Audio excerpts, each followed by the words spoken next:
Are you curious about the new Instagram Notes feature?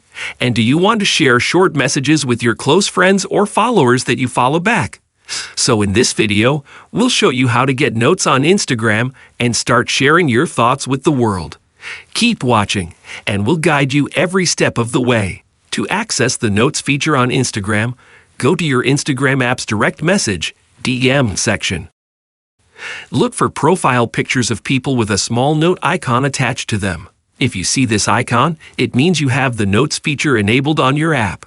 If you don't see the Notes feature, make sure your Instagram app is up to date. You can update the app through the App Store or Google Play. If you still don't see the feature after updating, try logging out and then back in again. Once you have the Notes feature enabled, you can start sharing short messages with your close friends or followers that you follow back. Simply tap on the note icon next to their profile picture and start typing your message. When you're ready, hit send, and your message will be shared with them for 24 hours. And that's it. Now you can easily share your thoughts and ideas with your close friends or followers that you follow back using Instagram Notes. Thanks for watching.